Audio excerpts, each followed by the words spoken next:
Okay, all set, Ted. All right. Thank you, everyone, for joining us for episode 32 of SEO Fight Club. Hope you're having a great week so far. Today's topic is on negative SEO, but we'll get through some boilerplate first. And so first on that regard is IMG. If you have not heard about it, we have a free community that's in beta right now. And we are developing out our member features while we beta test the free community. And the free community is going to be free forever. So we're going to have chat groups and all of that value that you had from like the Quorum Pop Skype group, all of that's going to remain free. But while we develop things, you will be able to see what we're doing and check out what's there, and you can contribute to what this community is, and we're taking user feedback on how it should work and what it should be, and it's changing almost daily. So Andrew's in there giving updates about what new features, what new fixes have happened from the previous workday. And Kyle, do you have anything to announce for IMG? No, just there's a lot going on. Every day there's all new development happening. Didn't we add some more YouTubers or something? That's exactly right. So we've got 2 more YouTube channels, Doug Cunnington and Charles Float. So what's really awesome is if you go into the video section and you click on videos, you can see obviously SEO Fight Club, you can see SEO This Week, and then there are 2 more channels, and all the content that they have is there. So if it's the kind of thing, like if you were thinking about like, should I subscribe to what these guys are doing, or should I get that into my feed, or do I want to interact more? This is an opportunity to go in and just see it all and see if it's what you like. So we're going to continue to add these channels into the program. Also, if you have a channel, if you're somebody that's listening and you're one of our regulars and you've got a channel and are interested in putting it into the video section, ping us and we're happy to take a look and see if we can't get it in there. Or if you know of a good one, like you're subscribed to one and you love it, let us know, and then we'll see about getting that in as well. And then hopefully very soon, I'm hoping this week really, that we're going to have a very similar feature for newsletters.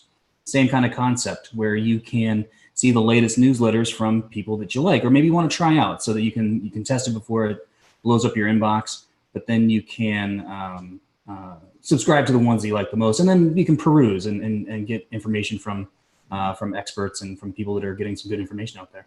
So yeah, that's a pretty exciting thing, getting that new content in. And then the newsletter thing also coming up very soon. We're gonna have moderators for each of the chat rooms. So they're gonna be people that are gonna be they're almost around the clock, because we have, how digital marketing works. We have people in basically every time zone. So we're gonna try to get people in a lot of different time zones so that the conversation can keep going around the clock, but then also good conversation too, and it can be moderated and steered towards the right directions. If somebody's posting something that might be better in another chat group, they can kind of point them in that direction, and somebody to make sure that the community stays positive. We want to make sure that this is a positive experience, that people have the opportunity to post, to ask questions, to interact, and so we're organizing a bunch of moderators, and that'll launch probably early next week once we get that rolling. Nice. What if there was a place to get all of your SEO headlines in one spot? Would that be a cool feature? That would also be a great thing. So instead of having to go to each of the individual websites, you can actually get the news feeds as they happen. And then what's actually fun about that too is then you could see them, and then you could watch SEO This Week and get some more in-depth conversation on some of the better ones. But yeah, so that's another feature. Ted, you're working on that right now, the headlines feature. Yep. So that's coming too. That I think newsletters and headlines should be this week, right? There shouldn't be too much to it. Yeah, that would be fantastic. Yeah. So, and that's going to be always free content too. So that's something that we want this to be a place where you can come and get information. You can come and get the answers that you need. You can be in a community. You can get involved, but then you can also just aggregate all of that information that you might be spending hours and hours and hours each day. We can kind of put it in one place and consolidate it for you. And so the newsletters, the videos, and then also the headlines and the news feeds are part of those things, and they will always be free. So just sign up for the platform, and then you can always get access to all that stuff. Awesome. So let's see. That brings us to SEO this week. So Clint, what can people expect since we didn't have a show this week? Yeah, I didn't have a show this week, but I have a couple great stories we're going to share. I'm going to try to get a makeup one done this week. We'll see. I don't want to promise anything, but really, I want to look at a great post I found that details anchor text and kind of how to look at the ratios and stuff. I think it's pretty timely. And then that's from Authority Hackers. So I'm looking forward to doing the show when I can get the time to do it. Awesome. So definitely check out SEO next week. All right. So that brings us to our topic of the day. And the thing about negative SEO that drives me nuts is that the whole SEO industry thinks it's synonymous with spammy backlinks. But in my experience, only a tiny percentage of it is spammy backlinks, and that tends to be the least effective version of negative SEO. What do you guys think about negative SEO when you hear it? Well, I always say that 90% of all negative SEO is self-inflicted. You know, somebody doing something to their site, taking something down, doing something weird, and not telling anybody about it, and the next thing you know, the site starts tanking. Nearly all negative SEO is just a lack of knowledge on what you're doing to your own site and then screwing something up. Yeah, I can agree with that, and I also think that people are attributing those things to negative SEO and not really understanding it. On the flip side, I think it's disingenuous for people to say that Google can spot negative SEO and it doesn't have any effect. And clearly, just looking at the slides in advance, I know some of these techniques that you are getting ready to show, they work like gangbusters for someone who wants to take down a competition, even for a short bit of time. So I think it's a great topic, in my opinion. I love this topic. It's awesome. Yeah, and the reason we're showing this is we're not advocating that people do these things. On the contrary, I think people that engage in negative SEO are kind of really scum of the earth because they can't succeed on their own merit, so they resort to vandalism to take down the competition. And it's just not okay because you're doing that to people's livelihoods, you're costing jobs, you're doing things like that. So when we show you this information, we're assuming that you're going to use it as, good people, and you're going to use it to recognize the hazards against your own business and know what to look for and kind of know how to react and where to shore things up to protect yourself. I think that's key. Is if you don't know the general idea of how an attack, as it were, is done, then you don't know what to look for. So you have to kind of know how to do it without knowing all the specifics. The other thing too is you won't know, like, if your site drops and you see something that maybe looks suspicious. Now you'll know if it falls into a category. Like, is it something that is actually affecting, or did somebody else just do better SEO than me? Did somebody actually SEO their site and they just moved up and it knocked me down some spots, or maybe a couple sites did, versus am I under attack? Should I be at this spot and now I'm under some sort of attack and I'm dropping? Yeah, and one of the things that drives me crazy is the SEO experts out in the world that say that negative SEO doesn't work, so you can really disregard it. So when people say, what do I do about negative SEO? And these experts come back and say, nothing, it doesn't hurt your rankings. When I hear that, I'm like, oh my God, that is like the shittiest advice I have ever heard in my life, because even though it might not have hurt your rankings, it is evidence that there is somebody out in the world who is spending time, money, resources, effort to cause you or your business harm. Why on earth would you pretend that's not a problem? And so when an expert says, oh, ignore it, I think that is the worst security advice ever given. And I think those people need to kind of recant on that and go, well, maybe it's not effective at hurting rankings, but you should really double check everything and make sure your website and your accounts are secure, because somebody's potentially out to get you and cause you harm. To me, that's like saying, hey, restaurant owner, you shouldn't worry about the guy building the bonfire pile next to your building because, you know, you have sprinklers. It's going to protect you. And that's not the case. I kind of like that. I'm going to steal that analogy. Yeah, I mean, if you have other places too. If you have evidence of somebody trying to hurt you, why would you ignore it? You know, if there is somebody at the bus stop who's saying he's going to bash your face in, why would you pretend you don't have a problem in that situation? You know, that's dangerous. You know, you need to acknowledge that there is the possibility of something bad happening. So, and with that, this is the IMG negative SEO checklist. Checklists are a feature in our IMG community that we're developing. The idea is we're going to get the whole community to curate this information on just dozens and dozens, potentially hundreds of different topics. So if you want to know the 47 most important things to consider for an HTTPS migration, you would go look that up in a checklist. So this is the IMG checklist for negative SEO as it stands right now. And it's a little bit dated. There's a few more things that need to be on there to bring it up to date. But we plan on getting the whole community to curate these lists and to upvote the good points and downvote the bad ones.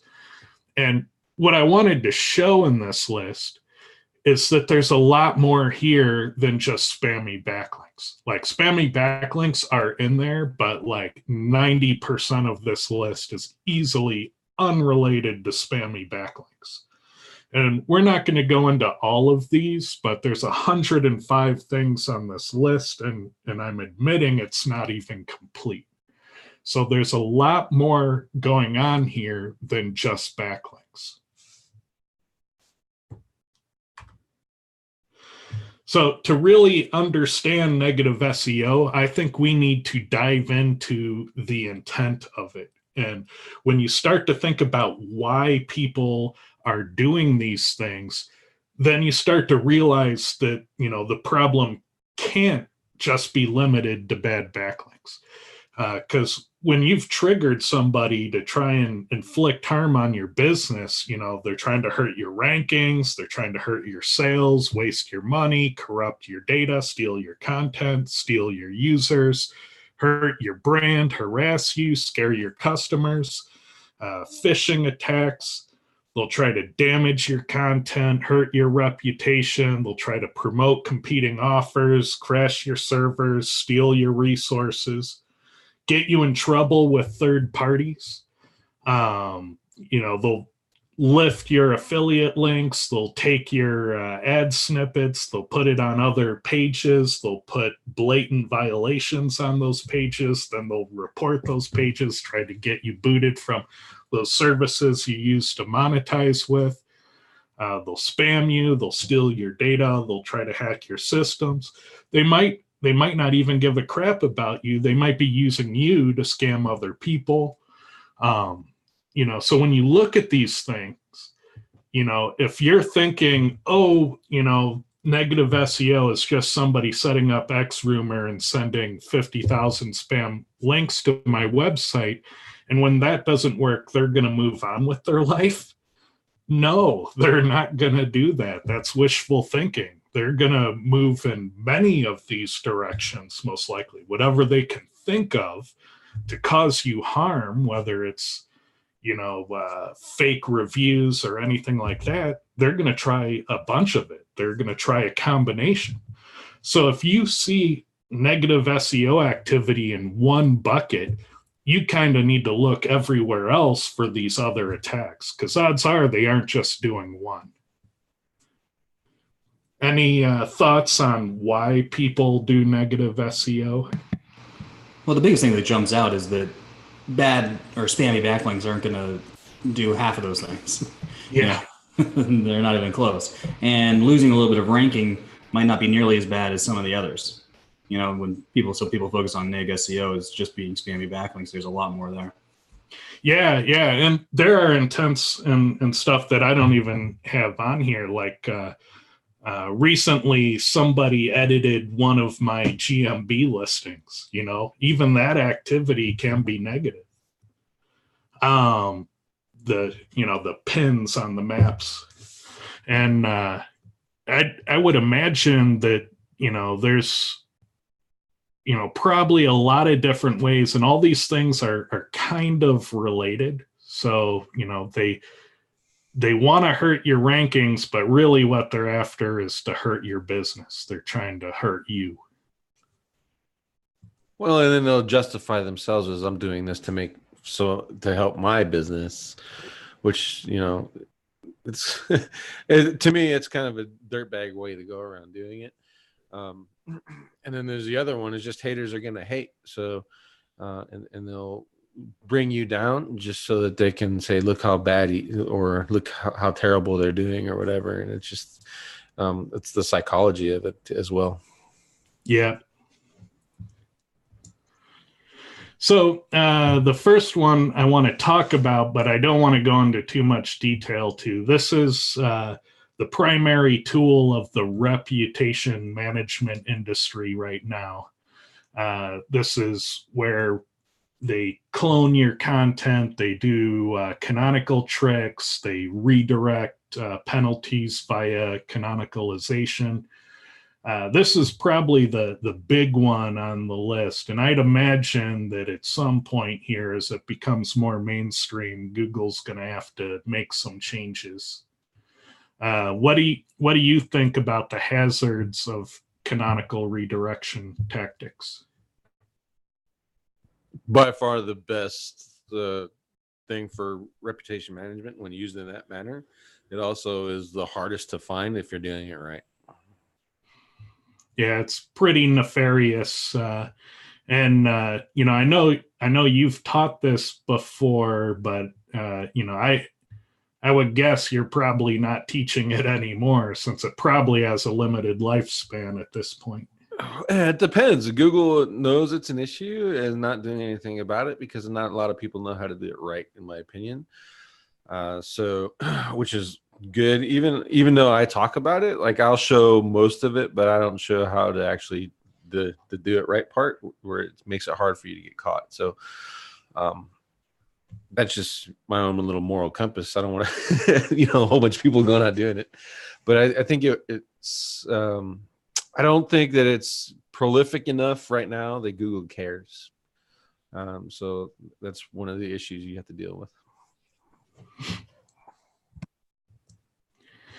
The one that's hurt me the most in my past has been Googlebot Interruption. This is where people will do like a feeble denial of service attack against your web server. The technical name of the attack is a slow loris attack. It eats up your connection pool, which is a limited resource. And once they have your connection pool used up, the web server starts giving 500 errors to every following request.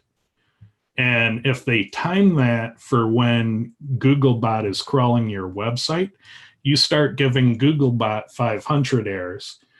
Google responds by de-indexing your pages. All the pages with 500 errors fall out of the search results for at least several hours. And then when they come back in, they typically come back in several places lower in the rankings for several weeks.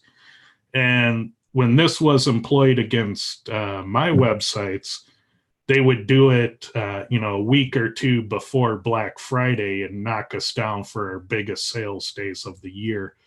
It was detrimental. I mean, we would lose 80% of our organic revenue for our best sales days of the year. And that was huge. Ultimately, we had to invest in security appliances that could dynamically stop these types of attacks.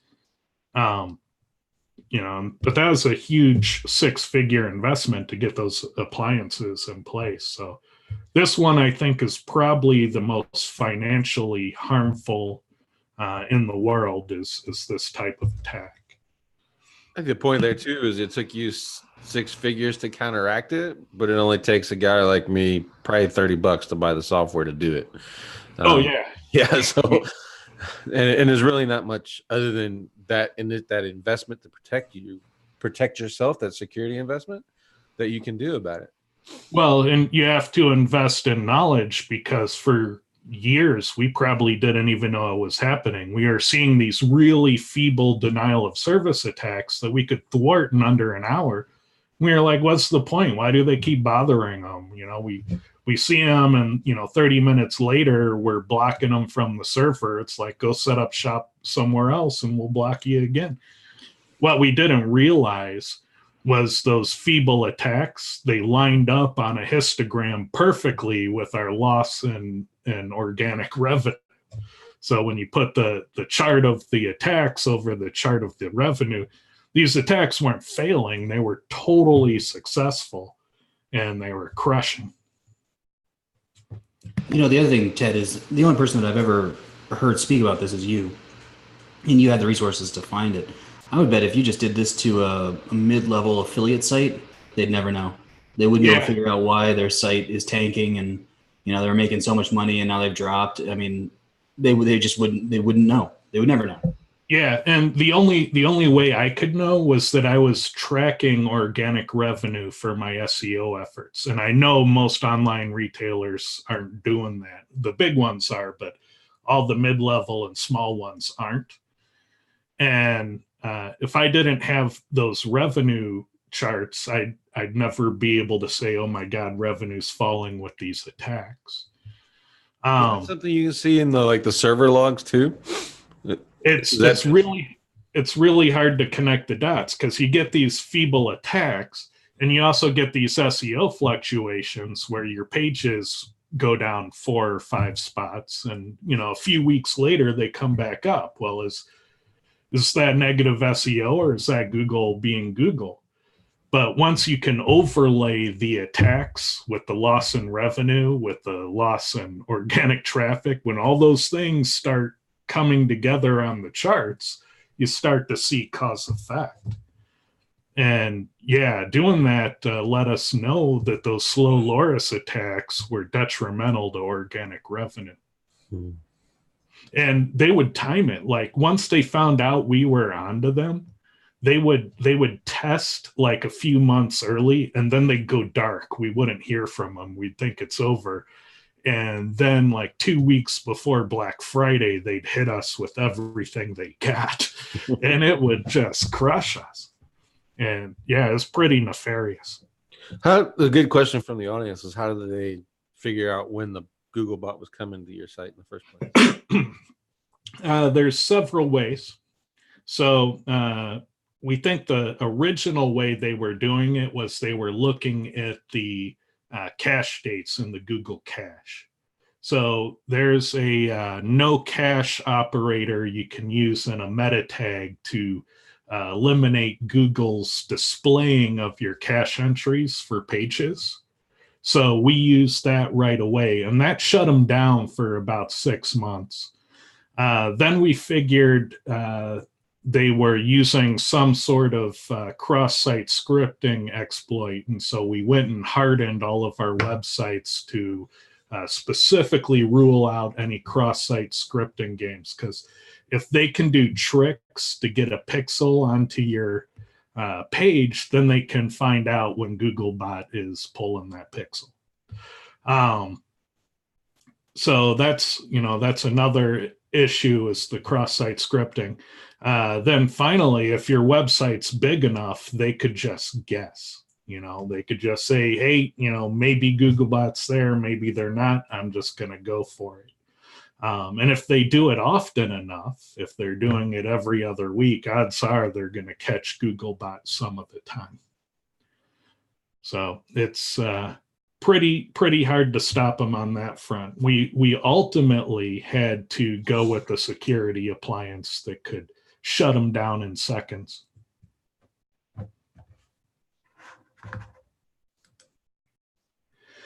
So another issue is, there's all these domains in the world, and I've worked for people who had collections of thousands of domains, and a lot of these domains used to be websites. And for all the domains that used to be websites, all of the different bots and spiders and all of that stuff out there still knows about them, and they still try to crawl them. And when you point all of those domains at one website, all of a sudden you're sending a massive flood of unwanted, duplicated bot traffic all to one source. For a mid-level or smaller web server, it's often a denial of service attack to flood a bunch of domain names to that one server. Especially if they, resubmit those to all the spammy bots on the internet. And then there's also the possibility of forwarding penalties off of those domains. And so flooding junk traffic is another area I've seen where people use up resources. Have you had to contend with people pointing garbage or toxic domains at your properties? A couple of them, but mostly I've inadvertently found some of these methods that actually work. One of them was a CTR bot. It was really famous. Everyone was using it. It was being promoted like everywhere. And then Google figured it out, and that turned into the best negative SEO tool in the planet for this method. As soon as you use that and pointed a site to it, it was like gone, and it stayed gone. No matter what you did after that, it wasn't coming back. So this method still works really well, and you can this is one that a lot of people are doing to themselves and not knowing what's going on. Yeah, I'd imagine if you use some of those old tools without knowing, you could inflict a lot of harm. Yeah. Especially after they got popular. Once they got popular, Google cared and did something about it, in which it was pretty easy to figure out their network, from my understanding. So that's what caused the negative attention in Google's mind. So corrupting the database is another common theme. So like if you generate leads, then if somebody wants to harm you, they could waste all of your time by finding a phone book or buying a mailing list and just signing up bad leads, pumping them into your business. We see this type of thing quite a bit. I used to see it in doing competitive business intelligence for large online retailers. People would want to thwart our analysis by corrupting our data. So they would constantly flood add to carts on products to give us bad information. They would flood our marketing on different things to make us think that we're getting, poor conversion on various products, specifically products we're probably competing in. So there's a lot of ways that people can try to corrupt your data, whether it's in your database or if it's in Google Analytics, things of that nature. If they understand your business and how you do your decision making, you're kind of more at risk of this type of behavior, because then they kind of know what buttons to push to mess up your decision making. And so online retailers come to mind as being a bad one, or any lead gen would be bad. If you have lots of forms where you collect detailed data, and if you spend a lot of time on that data, then you're at risk of this. Have you ever? It doesn't have to be anyone who's using a lot of data either. Like back in my GSA days, when I was using it all the time, if you spam me with junk, I would use your email to register for accounts with GSA and just fill up your inbox. Just kind of return the favor. So even that can be disrupting, even to a small business. And then just if it happens long enough, they just stop looking at it. And it's the same with the robocalls. You stop answering your phone because it's always robocalls, and then you're losing customers that way. So this is just another way of doing it. Yeah.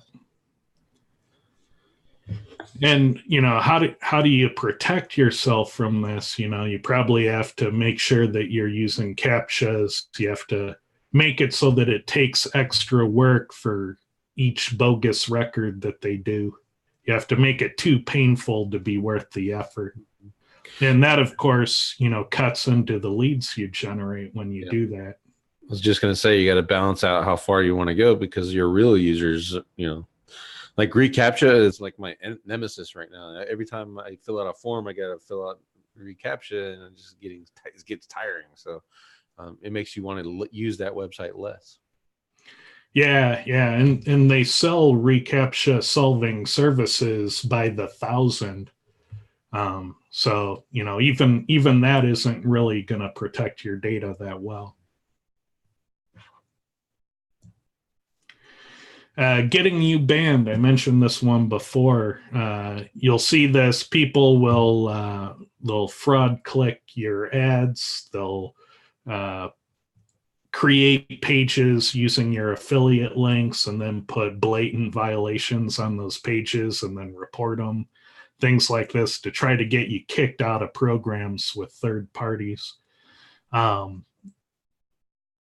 Pretty nefarious, and how can Google actually tell if somebody has no intent on buying your product but is clicking your ads just to cost you money, your ad spend?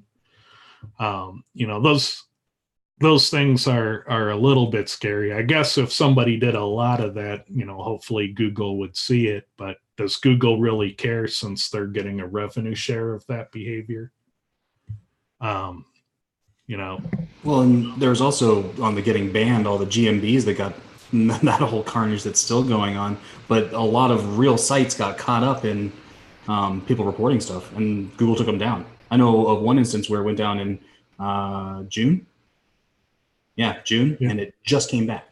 And that was after a real company, real thing, been in business for 16 years, and somebody reported them. Actually, enough people reported them. It was I think it was multiple reportings, and then Google took it down and just was like, we'll get to it when we get to it. Well, and how fair is that? Like, somebody retitled my GMB for me without asking. They just, changed the data in it. If I get banned because of somebody else's behavior, I mean, it's not even something I did. I had a situation with a company that was in a brutal industry, and somebody went in and edited their GMB to a piano tuner, which is awesome because they weren't a piano tuner. But it ended up this cascade of effect of like directories that looked to that to get that information, and then all of a sudden, like Bright Local was like, "You've got all these errors." And I was like, "What are you talking about?" And it was that somebody edited the GMB saying that this business was actually now a piano tuner, and it actually started to filter through their citations. Ouch. Yeah, I mean, that's negative SEO these days. People aren't thinking about that, but that's another thing you got to worry about. That used to be a lot easier back in the day. Google's kind of picked up on it. There's still some issues that Jordan announced in the chat. He said that they're fixing that completely, so local guides can't even change it. I don't mind users making edit suggestions. I just think Google should make it so it doesn't apply until I go back in my dashboard, see it, and approve or disapprove it.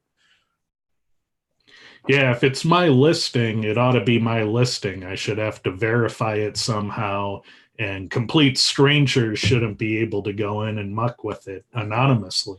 Exactly. On another note of getting banned, another good one that will work is if you're trying to get a domain listed in the spam features, so that everything goes in the spam box in your emails, etc. And there's a lot of sites that follow and use that. People are using like mass mailers and changing the reply to. Yeah, and that reply to will eventually trigger your domain into a spam filter. So that's another way people are ruining businesses. Yeah, normally the email blacklists are based on the IP address of the outbound mail server, but yeah, I'd imagine eventually even the spoof sending address would get you some hurt. Yeah, it'll get the domain triggered and marked in And so that's even outside of SEO, going to all those websites with the blacklists and seeing if you've been blacklisted. I think eventually that's going to go into the robocalls too, because they're doing the caller ID spoofing and this phone number spoofing. So stealing your content, this is extremely common. People complain about it all the time. Somebody runs a script, their whole database gets downloaded, they see it up on the web a week later. All the content they spent a year curating is now somebody else's website too. And that's pretty painful. And with the canonicalization issues of stealing content and canonicalizing, that's another issue. And wasn't it John Mueller who recently stated if your website is penalized and you have another website with the exact same content, Google will figure it out and will bring the penalty over? So couldn't you take your penalized website and copy somebody's content and have that go through? Yeah, it was in relation to Dejan SEO's manual penalty, and he's saying that if Dejan just took the site and moved it to a new domain, that the penalty would follow him. And we discussed that on SEO this week. I call BS. I think that's a little bit excessive. And if Google is doing that, there's some significant issues right there. Yeah. Two things on that. One is, why wouldn't I get a site penalized and then just 301 to somebody? Yeah. Do it right at the hosting level. Well, he's saying it doesn't the penalty or transfer without the 301. Yeah, just by pointing it. Content. Yeah, that's silliness. But then also, Clint, I don't know how many times you've done the double hop, but I've done it a lot, and yeah, it still works. No problem. Yeah. That's for another talk. But yeah, no, there's no way that's going on. Yeah, we're all skeptical of John Mueller's claim, but if Google's saying it, Google says it. It's true. 100%. Take it to the bank. The only way I can see that happening is Dejan has his domain. He doesn't take it out of his search console, puts a new domain in there, and then someone intentionally goes in there and applies the manual penalty to the new domain. That's the only way I can see a transfer. Yeah, it's a search console level penalty, kind of like what they did to Kyle. Yeah. That's going to be in my talk coming up soon. The aftermath. So speaking of reputation management, slanderous websites, there are times where every human being has gotten so pissed at a vendor. It's like, you know what, I'm going to tell my story to the whole web. And, usually after a few days when I get, incredibly terrible service from a business, I lose that desire. But I'm going to guess that a lot of people act out on those desires. They get bad service and they decide to create a slanderous website. How often do you see that happening, Clint? A full-blown website, not as much. I know there's some people that have some really great, fan clubs, and they'll make full-blown websites talking about them. But mostly, it's like leveraging, like the Ripoff Report and those kind of websites. Then there's like this 30-page rant. Maybe 5% of it's actually true, and the rest of it's creative writing and embellishment. So, those are the ones we see the most. Yeah, I mean, typically when I see it, it's sometimes hard to tell, which ones are just disgruntled customers for whatever reasons, or which ones are legitimate, scam alerts. Mm-hmm. And, at some point, you want to allow scam alerts to exist, but at another point, when it's untrue or unfair, it's like, you get businesses all the time. They're like, I can't issue a refund. You never return the item. They're like, well, I returned the item. I just didn't use the tracking code. It's like, well, we never got the item. We can't do the refund.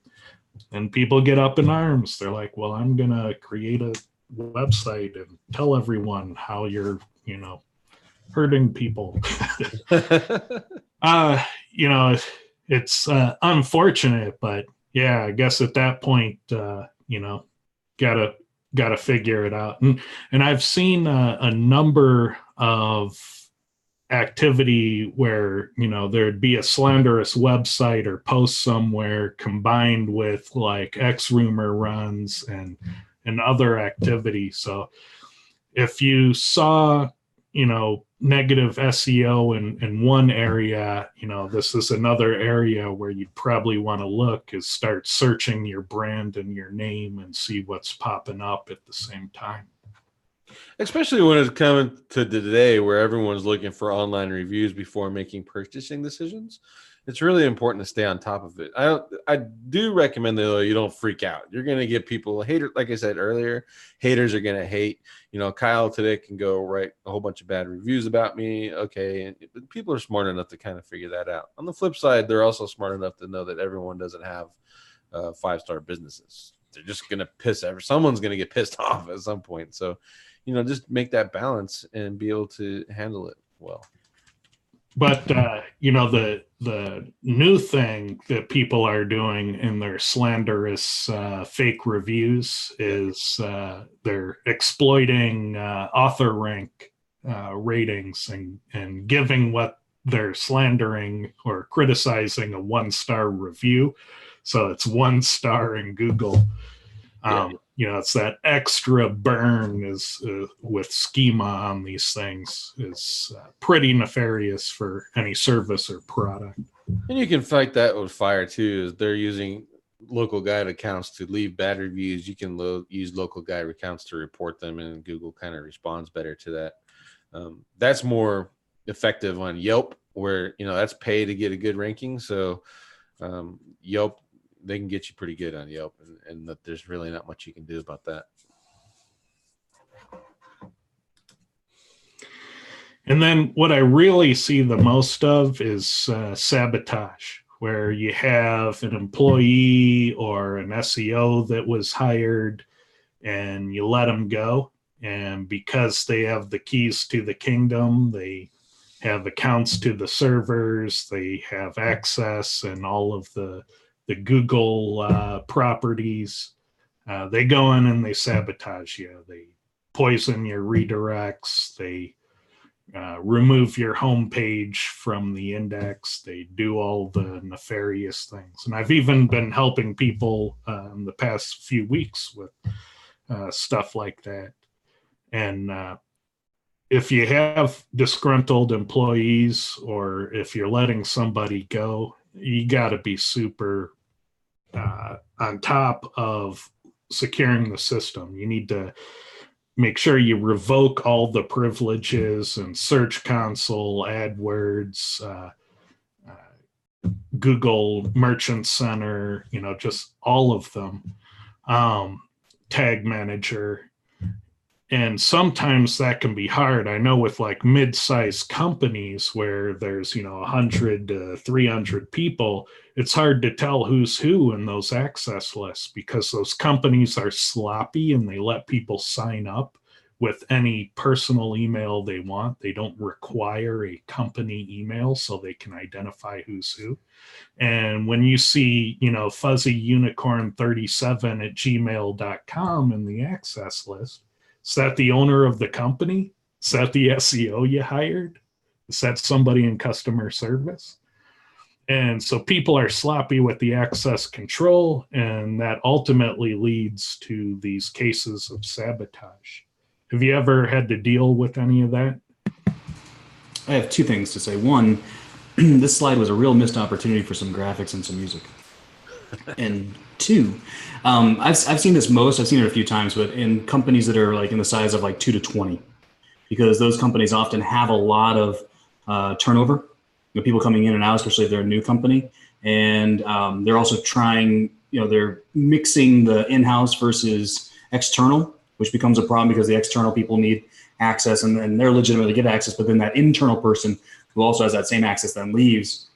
And it's hard to trace who has what, who's internal and who's external, again, based on the fuzzy unicorn email example or unicorn.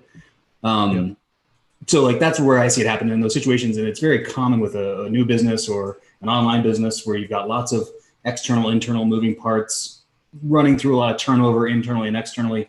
And that's where it gets lost. That's where I see it the most. Yeah, and you have to be careful when you have employees using their personal email addresses. When I was securing things, I would make sure that people had to have a company email address, and I would only add their company email address to the access list, because when they personally sign up for AdSense and they decide to test out their website and click on their own AdSense ads, I don't want the company getting banned from AdSense for that.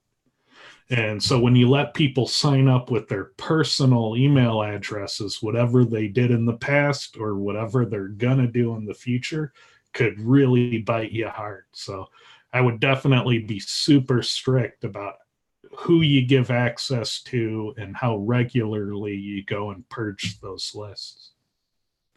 And definitely after a firing of any kind, you got to go shore it all up and double check everything.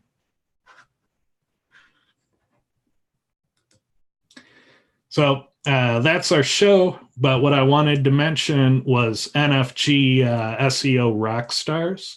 Last time we had the show, I mentioned, because he was on the speakers list, Cotton Grammar.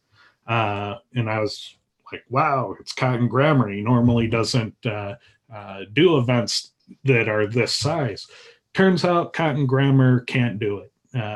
He wanted to, it was tentative, but his name was prematurely added to the speakers list.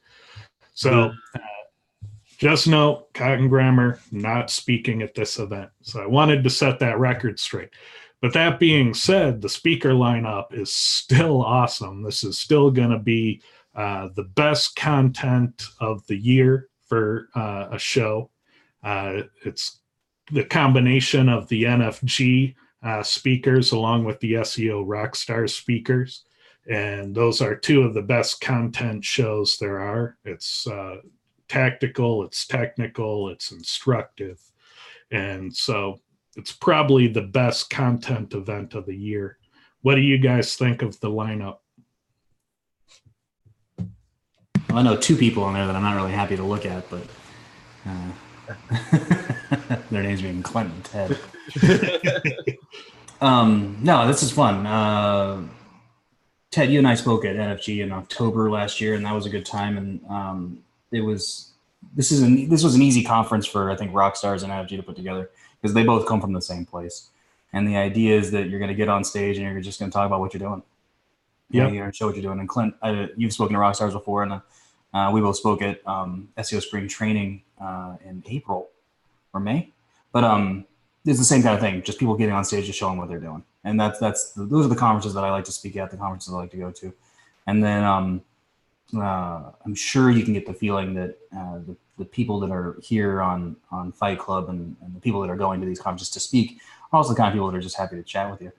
I love having a beer with somebody and just talking SEO, and questions you have, don't be afraid to come up and introduce yourself. And hey, I'm so-and-so. I've watched you online for forever. Or I saw this video. We can talk SEO. We can talk sports. We can talk anything. It doesn't matter. Just come on up and chat with all of us. So that's the most fun about those conferences, is just getting together with people and having a good time. And if I remember correctly, you chat with people at a rate of one SoCo and Coke per 10 minutes? Actually, that's the entry fee. If I don't see it in your hand, that whole thing I said before is not true. How about you, Clint? I like these conferences because these, to me, they're like Rockstars and SEO Spring Training and NFG Rockstars is all. They're like the introvert conferences. You guys go to those big ones like the Bali and the Chiang Mai's where there's 1,500 people and it's really hard to interact, especially if you're like me. I'm an introvert. I don't really talk to a whole lot of people. So these conferences make it's comfortable. And I feel more comfortable sharing things with the people that are there because I know they're not going to get spread out in the world. So you get better information at this level, I believe. So I'm looking forward to it. And I get to go to Disneyland. So that's true. They have that day before event where they get a tour guide and you get to bypass all the lines. So I guess we'll turn it over to a few questions. Scrolling through. Miguel had a question about the canonicals, if you can be seen hidden in the search console or can they be hidden from the search console? And the answer is yes, they can. Again, you just have to do it right. And typically the search console doesn't update as quickly. So by the time you do notice it in the search console, the damage is already done. And again, if they're doing it right, it's taken down by then. So you're still seeing the residual negative effect from it. Let's see. Brian Bigardi had a question. He had three actually, but Nginx, hopefully I'm saying it right. Apache and Cloudflare, do any of those or all of them fight against that slow loris? No. The way that you could typically be a bit more resilient would be to have a cluster of servers and to make sure that there are large connection pools. But ultimately, you typically need a security firewall configured to handle a slow loris attack to detect it and then to thwart it in an automated sense very quickly before it can do any sizable amount of harm. And of course, the smaller your website, the less it needs to do harm.